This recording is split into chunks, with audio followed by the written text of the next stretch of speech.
bookworms, how are you doing? I hope you're doing alright, because in today's video we'll be going through a short journey and we'll be reviewing the recent book of 2021, the bestseller, that's right, the Goodreads award winner, The Anthropocene, reviewed by John Green.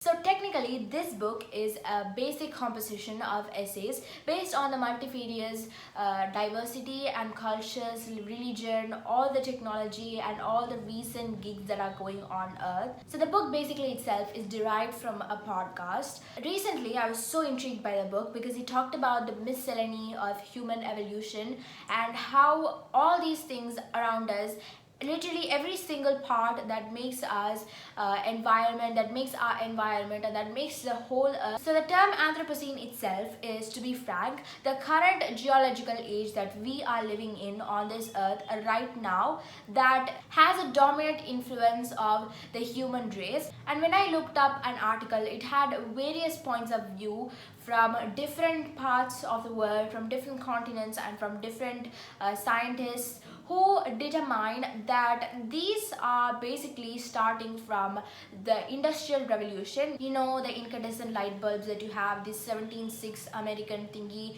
that I really don't want to talk about. I don't know if it's American or Britain, like that's confusing. So basically, before I read this book, I had an opinion on this World War history. I loved to read about the World War and the kind of technology that was invented there. It was like hundreds and hundreds of years ago. When the war began, it was not only just bloodshed and war, there was also some purpose, some scientific breakthroughs, and a lot of campaigns and on climate change and feminism and etc, that I just really loved to indulge in that sort of thing, in that, you know, humanitarian kind of technology advancement in communication sort of thingy. Let me be clear here, I don't want to be geeking out, but I have this opinion that the foundations of the technology that we see around, for like example, television, gas stove, etc, started from Victorian times when Queen Victoria was dominant in Britain, and also from the World War II. There was like war tanks and all sorts of rifles and poisonous tanks. So I used to think that things only got better after the decade of the World War, you know, in the 1950s. And I also know for a fact that there are a lot of decades after that. Now this is not a history class, but please hear me out. And in each decade, the fashion changed and more scientific breakthroughs just jostled the crowd of technology, and there are a lot of climate action involved as well. And I was sort of wrong there, because even before the World War, the Industrial Revolution, all those things, even before that, humans were having a very dominant and widespread influence over the world.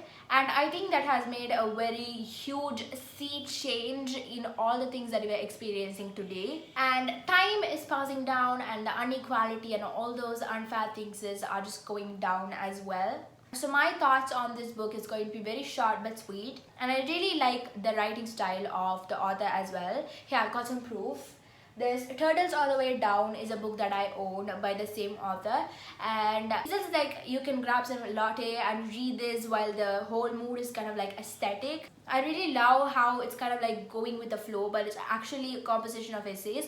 I also used to think that when I was little, all the essays have to be rich in vocabulary and they have to be advanced, and then you can't necessarily understand them, but that is just like the flow of essay writing. But then when I actually started essay writing myself, I discovered that you can be conversational as well, but the whole point of essays is that reaching its point. And this book just did it absolutely mellifluously, and I just loved the composition. For one moment it's talking about hot dogs, and the other moment it's talking about QWERTY keyboards, then it's talking about world population, and then it's going to Halley's Comet. It's just a various of things. It's not just one thing and starting from that concept like some books, some scientific books, it just starts from one point at the human race, like it evolved from the sapiens and then we have this here. So I don't like that kind of scientific thing necessarily, but don't get me wrong, I'm a science geek. I'm just in for the scientific stuff,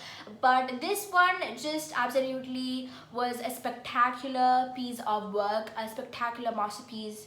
Even though it was scattered and in different places, it just came out to be like a perfect arc. And that's what I love about this book and any book as well. It's kind of like what I described before. You just grab some cup of tea or latte and then you just sit in with the book in your lap and then you just feel this go with the flow vibe. I recommend this book for light reading, and there's a lot of general knowledge there as well, so you can just annotate and get the knowledge in your brain. For what purpose exactly, I don't know. And I indeed used this book for a bit of light reading and then felt myself fall into that dimension and into that realm, and this point of view, this POV thing was really new to me because I have never seen or read a book like this before, and I really recommend it to everyone. It's just so refreshing to see something like this, so scattered and in different points, in different variations, and not something very scientific and geeky. And I also wanted to hear the podcast and see how well it went and compare those things and what is really different from hearing things in a podcast to reading and actually experiencing and a journey like this. But unfortunately, as I figured, I didn't have time for hearing podcasts. I have found this book in a lot of platforms like the micro review, Goodreads, and etc. etc. The reviews were short, but I could get the gist of what they were trying to say, the common media, and I felt that absolutely in this book. It was just a magnificent read. It's like a short thrill ride, and it's wholly refreshing and divergent. And if you want to read a book like that, and if you're hoping to read a book like that, just download the PDF from ebook or borrow it from a copy of your friends or whatever, just buy it straight from the library. I totally recommend it, and it's 4.5 stars for me. And another thing to remember, if you like this video, please like, share, subscribe and support my channel. Stay safe, stay happy, keep reading.